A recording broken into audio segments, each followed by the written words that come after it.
In the third of the Pentagon briefing room. The Secretary will deliver opening remarks and then take your questions. Please note that I will moderate those questions and call on journalists, so I'd ask that you raise your hand. If you have a question, wait to be recognized, and I'll call upon you. With that, over to you, Mr. Secretary. Thanks, Pat. Good morning. It's been a difficult few days for the Department of Defense, and the entire department is united in our outrage and sorrow over the death of 3 U.S. service members on Sunday in Jordan. We all mourn the loss of 3 Army Reserve soldiers serving at Tower 22. Sergeant William J. Rivers, age 46, Sergeant Kennedy L. Sanders, age 24, and Sergeant Brianna A. Moffitt, age 23. Our thoughts and prayers are with their families and their loved ones, and we know that this grief will never leave them. And we hope that they know that the department's love and support will never leave them either. We're also praying for the other American troops who were wounded. Now, our teammates were killed when a one-way attack drone struck their living quarters. And we continue to gather the facts about this deadly attack. Our fallen soldiers had a vital mission to support Operation Inherent Resolve and to work with our partners to ensure the lasting defeat of ISIS. They risked their lives and lost their lives to keep their fellow Americans safe from global terrorism. The President will not tolerate attacks on American troops, and neither will I. Our teammates were killed by radical militias backed by Iran and operating inside Syria and Iraq. In the aftermath of the vile Hamas terrorist assault on Israel on October 7th, terrorist groups backed by Iran and funded by Iran have tried to create even more turmoil, including the Houthis attacking commercial shipping in the Red Sea. So this is a dangerous moment in the Middle East. We will continue to work to avoid a wider conflict in the region, but we will take all necessary actions to defend the United States, our interests, and our people. And we will respond when we choose, where we choose, and how we choose. Now, that's what everyone here is focused on. But in my first week back in the Pentagon, I did want to address my recent hospital stay and some of the issues around it. I'm recovering well, but as you can see, I'm still recovering. I'm still having some leg pain and doing physical therapy to get past it. I'm deeply grateful to my doctors and the nursing staff at Walter Reed, and I very much appreciate all the good wishes. But I want to be crystal clear. We did not handle this right, and I did not handle this right. I should have told the President about my cancer diagnosis. I should have also told my team and the American public. And I take full responsibility. I apologize to my teammates and to the American people. Now, I want to make it very clear that there were no gaps in authorities and no risk to the department's command and control. At every moment, either I or the Deputy Secretary was in full charge. And we've already put in place some new procedures to make sure that any lapses in notification don't happen. In the future, if the Deputy Secretary needs to temporarily assume the duties of my office, she and several White House offices will be immediately notified, including the White House Situation Room. And so will key officials across the department. And the reason for that assumption of duties will be included in writing. Now, I want you all to know why this happened. I was being treated for prostate cancer. The news shook me, and I know that it shakes so many others, especially in the Black community. It was a gut punch. And frankly, my first instinct was to keep it private. I don't think it's news that I'm a pretty private guy. I never liked burdening others with my problems. It's just not my way. But I've learned from this experience. So taking this kind of job means losing some of the privacy that most of us expect. The American people have a right to know if their leaders are facing health challenges that might affect their ability to perform their duties, even temporarily. So a wider circle should have been notified, especially the president. I'll take your questions today, but as you know, we've got an ongoing internal review, as well as a DoD Inspector General review that we fully support. So I may have to discuss some aspects later. Now, let me back up a bit. As you know, on 22nd December, I had a minimally invasive procedure to cure me of my recently diagnosed prostate cancer. And then I hit some bad luck during what is usually a pretty easy recovery. On January 1st, I felt severe leg pain and pain in the abdomen and hip. And that evening, an ambulance took me to Walter Reed. The doctors found that I had several issues that needed treatment, including a bladder infection and abdominal problems. On January 2nd, I was also experiencing fever and chills and shallow breathing. The medical staff decided to transfer me to the critical care unit for several days for closer monitoring and better team care by my doctors. And the deputy secretary assumed the functions and duties of my office, which happens when necessary. Her senior staff, my senior staff, and the joint staff were notified of this through our regular email notification procedures. And I never directed anyone to keep my January hospitalization from the White House. On January 5th, I resumed my functions and duties as secretary from the hospital. I was functioning well mentally, but not so well physically, and so I stayed at Walter Reed for additional time for additional treatment, including physical therapy for some lingering issues with my leg. Now, I'm offering all of this as an explanation and not an excuse.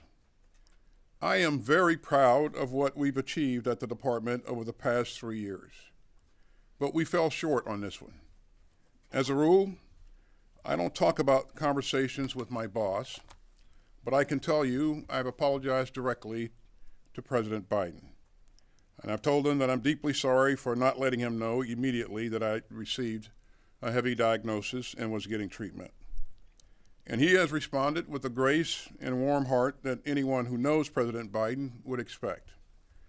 And I'm grateful for his full confidence in me. And finally, I also missed an opportunity to send a message on an important public health issue. And I'd like to fix that right now.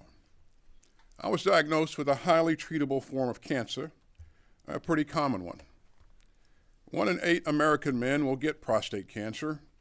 1 in 6 black men will get it. And so I'm here with a clear message to other men, especially older men. Get screened, get your regular checkups. Prostate cancer has a glass jaw. If your doctor can spot it, they can treat it and beat it. And the side effects that I experienced are highly, highly unusual. So you can count on me to set a better example on this issue today and for the rest of my life. And again, I want to thank everyone for their well wishes and their great support. And with that, I'll take your questions. Thank you, Mr. Secretary. First question will go to Associated Press. Lita. Thank you. Thank you, Mr. Secretary. You said that you never directed anyone to keep this from the White House. Did you direct your staff or others to keep it from the public and from other senior staff members? And if you did not, has anyone been disciplined for doing something that you did not tell them to do? And then just quickly on Iraq and Syria, what is your response to the KH statement today that they are postponing or not doing any more attacks? Thank you. Good morning, Lita. To answer your question on whether or not I directed my staff to conceal my hospitalization from anyone else, the answer is no. In terms of my response to KH's statement, we always listen to what people are saying, but we watch what they do. And again, actions are everything. So we'll see what happens in the future. Okay, next question will go to Fox. Jennifer. Sir, during that time that you were in the intensive care unit, there was an airstrike carried out, a drone strike against an Iraqi leader of a militia. How is it that, do you regret that the authorities were not clear at that point, and what can you explain about what was going through your mind at that time? And then separately, there's been a lot of telegraphing about targeting and responding to the drone strike, so much so that the Iranian proxy leaders have left the country. Some are back in Tehran. Has there been too much telegraphing, or is the point not to kill any Iranian commanders?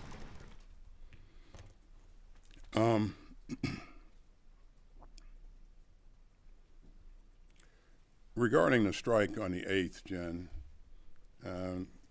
that strike was planned, and I had made recommendations to the president on actions that we should carry out, and President made a decision, and based upon that decision, authorities were pushed down to the Central Command commander, and as you know, a strike like that, you can't pick the precise time when that strike is going to take place. You want to minimize collateral damage. You want to make sure that you have everything right. And so the subordinate commander had the controls on that particular strike. So that I was very much involved in planning and the recommendations for that, and we knew that that would take place within a matter of days. In terms of telegraphing about strikes and whether or not people leave or would have left, I won't speculate on any of that. I would just tell you that we will have a multi-tiered response, and again, we have the ability to respond a number of times depending on what the situation is. Okay, let's go to Reuters. Phil? What did your deputy know about your condition, and when did she know it? Yeah, Phil, I think in terms of what she knew and didn't know, I think we should probably let that come out of the review. I think I won't speculate on what she knew and did not know based upon what information was passed to her. Again, I think the details of that will come out of one or both of those reviews. So. Okay. Gordon? Mr. Secretary, you say you didn't direct your staff to hide this truth or lie, but did you create a culture of secrecy that then the staff kind of interpreted your desires or your intentions when it came to you getting sick? Yeah, I don't think I've created a culture of secrecy. I think there will be security officers, there will be other staff members who may perceive that they're doing things in my best interest, and I can't predict or determine or ascertain what those things may be. I just know what I said and did not say, and of course, I have a great staff, and they always want to intend to do the right things. But in terms of what one may or may not have perceived at any one point in time, I won't speculate on that. So. Okay. Let's go to ABC. Hi, sir. Thank you for doing this, and I think on behalf of all of us here, we wish you a speedy recovery. I'd like to ask you about the current situation in the Middle East. The message has been deterrence, deterring the attacks by the Houthis, deterring the attacks by the militias. Has deterrence failed? And if you are going to retaliate at the time and place of your choosing, is that not an escalation, particularly given all the rhetoric with Iran? And a question on your recovery, sir. At any point, did you feel that your situation had caused you to consider possibly resigning, given all of the political attention that had developed as a result of it? In terms of resignation, the answer is no. In terms of escalation in the Middle East, our goal was to make sure that we contain this crisis in Gaza, and that we prevented things from spreading to a wider conflict. Now, there's a lot of activity in the region, but there's always been a lot of activity in the region. And you know well that Iranian proxy groups have been attacking our troops even well before October 7th. And we can go back and count the numbers of attacks before October 7th, and they're not insignificant. There are things that are ongoing now. Well, things are not ongoing. You know, we don't see a conflict, an all-out conflict between Israel and Lebanese Hezbollah, and so I think managing that, I think, has been artfully done, and so we remain in contact with our Israeli counterparts and make sure that doesn't blossom into a war on another front. We don't see Israel engaged in a conflict with other countries in the region. We're not at war with Iran. And yeah, the Houthis continue to do some things that are very irresponsible and illegal. And so our goal is to make sure that we continue to take away capability from the Houthis to do what they've been doing. And this is not a U.S. issue. This is an international issue. We're going to either be serious about the freedom of navigation, or we're not. And so as we look at partners like the UK and so many others that have joined us in this effort, this is about freedom of navigation. There are others in the world that are watching this to see how serious we are about this, and we are serious. And again, our partners and allies are serious about it as well. This is costing countries and companies significant amounts of money as they've had to redirect commercial traffic around. But the Houthis, their activity needs to come to a halt, and we would call upon Iran to quit or to cease supplying the Houthis with these advanced conventional weapons that they've used to attack ships in the Red Sea and the Bab el-Mandeb. Okay, let's go to Helene. Sir, commiserations on your illness, and it's good to see you back on your feet. At least on one foot. On one foot. You said that you never directed your staff to keep the news of your hospitalization from anyone. Did any senior members of your family or your wife direct people to keep this a secret? To my knowledge, no members. Well, I don't know. I don't know what anyone on my staff may have said, but I think these things will come out in the review. And so, rather than speculate, I think we should let the facts come out as the review is done. So. Can I ask you one more Sure. question about you? You mentioned during your opening statement that this was an opportunity to talk about prostate cancer, especially in the Black community. I wonder, though, do you have any regret that your silence on this reinforced this culture of secrecy among Black men about prostate cancer?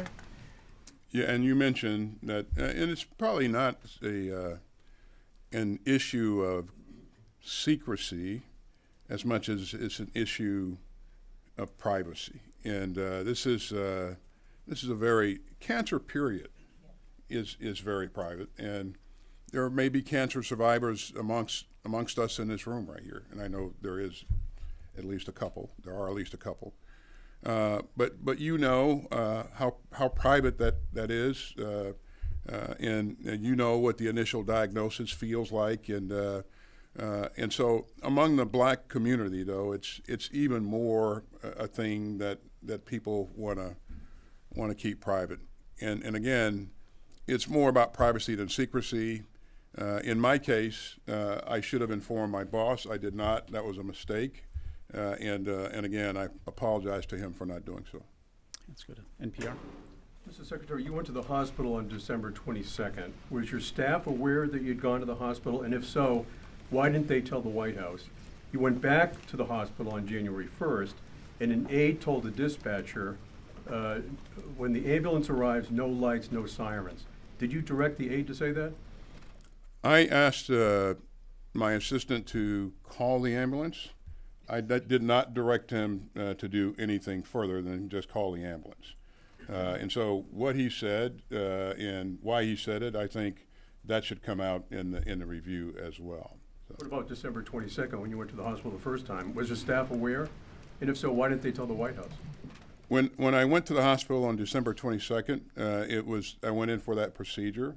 My duties were transferred to the deputy. That was planned, and I decided to stay in the hospital overnight. Didn't have to. Decided to stay there overnight because of the anesthesia that was involved. And then the next day, later in the afternoon, early evening, we transferred authorities back. No, I'm talking about your staff. Okay, Was let's- your staff aware? And why didn't they Peter? tell the White House? Mr. Secretary, first of all, we wish you good health and thank you for taking our questions. We hope you have a quick recovery. I have two questions. I'll start with the first one on your hospitalization. You were hospitalized for days before you informed the White House or the Commander-in-Chief of your condition and your absence. Anyone else within the military chain of command would have faced reprimand or even dismissal. Why shouldn't that same standard apply to you, sir? Well, let me just say that, thanks for the question, that we didn't get this right. And as I said, I take full responsibility for the department's actions. In terms of why on the second notification was not made to the White House, that information was available. I'm not sure at this point what exactly happened, but I think details will play out as the review is conducted. So. Okay, I can follow up about the situation overseas right now and the deliberation in regards to strikes. There have been more than 160 strikes on American targets across the region, as you noted, since October. Why has the U.S. waited until American service members were killed to escalate its response? Well, as you know, we've responded a number of times and taken out, first of all, their attacks. Many of them, most of them, are going to be ineffective. And most of them we're going to defend ourselves against. Whenever we conduct a strike, we're going to hit at what we're aiming at. We're going to take away capability. We're going to do what we're desiring to do. And so this particular attack was egregious in that the attack was on the sleeping area of one of our base, and again we've Katab Hezbollah and other elements continue to attack our troops, and again, I think at this point we should. It's time to take away even more capability than we've taken in the past. And in terms of you use the term escalation. We've not described what our response is going to be, but we look to hold the people that are responsible for this accountable. And we also look to make sure that we continue to take away capability from them as we go forward. Let's go to the next question. Washington Post, Missy. Welcome back, Mr. Secretary. First of all, the chairman of the House Armed Services Committee, one of the main oversight committees for this building, has asked if you will come testify on a specific date. Will you do that? And secondly, on the Middle East, what's your response to the criticism that the United States is sort of playing into the hands of the Houthis because the U.S. response is elevating their status? They've demonstrated an ability to withstand years of bombing in the past. And more broadly, playing into the hands of the Iranians that support the Houthis and the other groups, when the goal of President Biden in the United States has been to prevent increased violence in the Middle East, and now the United States is taking part in actually increasing it. Thanks.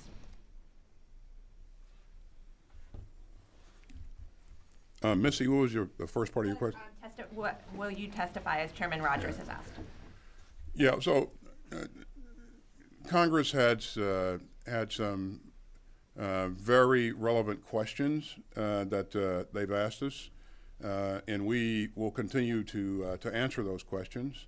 We'll continue to work with Chairman Rogers' office to address any additional questions or issues that he might have. And again, we'll stay in touch with Chairman Rogers' office as things play out. So. I'm sorry, on the Middle East? Yeah. Are you playing into the hands of the Houthis and Iran more generally? Well, Missy, you know, if you take a look at what the Houthis are doing, I mean, they're attacking commercial shipping. You know, initially they said that they're attacking commercial shipping because these ships were supporting Israel. They've attacked the ships that have the interest of some 50 countries that are not supporting Israel, and so this is an international crime, and this is something that we have to do about it. And in terms of elevating the status of the Houthis, I think we have to do something about that. This is not elevating their status. This is about preventing them from having the ability to do what they've done in terms of attacking ships and trying to sink ships that have nothing to do with the Israeli conflict. Let's go to CBS, David. Mr. Secretary, we all saw a golf cart out in the hallway. Is that how you're getting around now? And how confident are you that your recovery is going to be complete enough to allow you to continue in what everybody recognizes as a very demanding job? Yeah, well, nobody recognizes that more than me, but that's the first time I used that golf cart, by the way, and but I think it's pretty neat. My leg will continue to improve. The doctors are confident that it will. My PT specialist, who I think is a sadist, is he continues to work me hard, and he has confidence as well. It'll just take time because of the nature of the injury. How much time? No, they can't put a number on in terms of days or weeks, but it'll be incremental improvement. I won't be ready for the Olympics, but I'll improve. So let's go to AFP. Thank you, Mr. Secretary.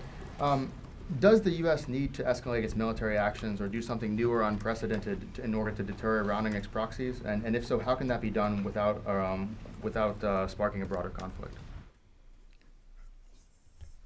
I think everyone recognizes the challenge associated with making sure that we hold the right people accountable, that we do everything necessary to protect our troops, and that we manage things so that they don't escalate. I don't think there's any set formula for doing this. I do think, though, that in everything that we do, as we work our way through our decision-making process with the National Security Council, we're managing all of that, looking at all of that, and we're using every instrument of national power to address various issues. So I think, there are ways to manage this so it doesn't spiral out of control, and that's been our focus throughout. So. Let's go to Al Jazeera. Fadi. Thank you, John. Speedy recovery, Mr. Secretary. I have two things. Back in December, in your speech at the Reagan Library, you told Israeli leaders they have to protect civilian lives in Gaza. Since that speech, 12,000 more Palestinians have been killed. We're now at 27,000 killed. Why are you still supporting this war when this government, that is the most extreme in the history of Israel, led by someone who refuses to recognize any political right for the Palestinians, and with elements that are calling for ethnic cleansing and displacement of Palestinians? Do Palestinians have the right to dignity? As you said in Angola when I was with you on the trip, you said the future belongs to those who protect dignity, not trample it. Yeah. I said that in the speech at the Reagan Forum. I've said that to my counterpart, Minister Gallant, every time that I talk to him, and I talk to him every week. And I emphasize the importance of protecting civilian lives. I also emphasize the importance of providing humanitarian assistance to the Palestinians. It's critical. It's really important. There's no question that it's been a tough conflict. But as I've said earlier, we are starting to see the Israelis kind of shift their stance and change their approach to a more focused and controlled, control is probably not the right word, but a more focused effort, focused on a discrete set of objectives. And so I think, we talked to him about that weeks ago, and they said they were going to do that, and they are doing that. But I will continue to emphasize, and I know Secretary Blinken and President Biden will continue to emphasize the importance of addressing the issue of the Palestinian people. It's critical. And, we're doing more, but we're not doing enough. So. Time for a few more. Let's go to CNN. Secretary, allow me to join my colleagues in wishing you a speedy recovery. The 30-day review is due in a matter of days now, I think less than a week if I'm not mistaken. Do you commit to making that review public? And second question, has your Chief of Staff, Kelly Magsamen, offered her resignation, or have there been discussions about her resignation in the wake of the failure to notify? I commit to being as transparent as possible and sharing as much as possible. Oren, you'll understand that because this is a command and control of policies of our government here, there'll be elements of this that are classified. But we're committed to sharing as much as possible, as soon as possible. And your Chief of Staff, has she offered her resignation? She has not. So. Okay, let's go to PBS. Nick. Mr. Secretary, I've seen what you're going through up close among loved ones, so again, we wish you full recovery, and I know it's possible, so thank you. You described this as a gut punch, your instinct to privacy, but if I could just ask you bluntly, you had nearly a month between the time you learned of your cancer and the time that this came out to inform the President. How could you possibly think that it was okay not to tell him? If I could be blunt, and just a small question on Iran and the Middle East, what do you believe Iran knew operationally about the attack in Jordan, and how important is that when it comes to the U.S. response? So, when the diagnosis was made, doctor highlighted that you have a finite window of time to actually get this done. If you go beyond that window, then you will have a problem. Christmas holidays coming up. For me, to have as little impact on what we're doing in the department, Christmas was a time for me to take a look at getting that done. It was a tough decision for me, and I did not decide until very close to when the procedure was done to actually do the procedure. In terms of informing the President, again, I admit that was a mistake to not talk to him about that early on. When you're the President of the United States, you got a lot of things on your plate. And so putting my personal issue on adding to his all the things that he's got on his plate, I just didn't feel that was a thing that I should do at the time. But again, I recognize that was a mistake, and I should have done that differently. So. And what Iran knew about the attack in Jordan, or how operationally it was involved? We believe that this was done by an element of what is known as the axis of resistance, and these are Iranian proxy groups. And how much Iran knew or didn't know, we don't know, but it really doesn't matter because Iran sponsors these groups, it funds these groups, and in some cases, it trains these groups on advanced conventional weapons. And so, I think without that facilitation, these kinds of things don't happen. So. Okay, let's go to FT and then Politico to close it out. Thanks, Mr. Secretary. Have you seen any signs that China has been successful in pressuring Iran to rein in the Houthis in the Red Sea? We have not. Again, what's happening in terms of close communications between leaders, we don't know, but we've not seen any visible evidence that they are encouraging or pressuring Iran to cause the Houthis to back off of what they've been doing. Okay. Final question. Thank you. Good to see you, Mr. Secretary. I also hope that you make a speedy recovery.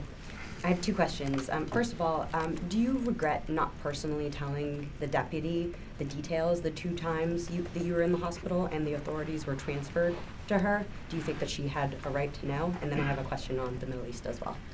As you heard me say in my opening statement, I apologize to all my colleagues and also the American people, that I wasn't as transparent as I probably should have been up front. So. And then my second question, is there any discussion right now of withdrawing troops from either Syria or Iraq, especially given what has happened in the last couple of weeks? What's happened in the last couple of weeks is not driving us to consider withdrawing troops from Syria. There are ongoing discussions with the Iraqi leadership about our future footprint in Iraq, and I think that's been fairly well publicized. The High Military Commission, we've taken the first steps in conducting those meetings, and so that will play out over time. Does that include discussions about withdrawing troops from Iraq? It'll include discussions about our footprint going forward, for sure. Thank you very much, Mr. Secretary. Ladies and gentlemen, that's all the time we have for today. Thank you very much. We're still doing the forensics, Jan, but most of the drones in the region have a connection with Iran. So. Mr. Secretary, why a multi-tiered response? Why not one and done, get it over with, and don't get dragged into a broader conflict? You know, I don't think the adversaries are of a one and done mindset, and so they have a lot of capability. I have a lot more, and so you know we, as I said earlier, we're going to do what's necessary to protect our troops and our interests. So. Also, thank you very much. If it's multi-tiered, Thank you. Multi-tiered, how can you say it's not an escalation?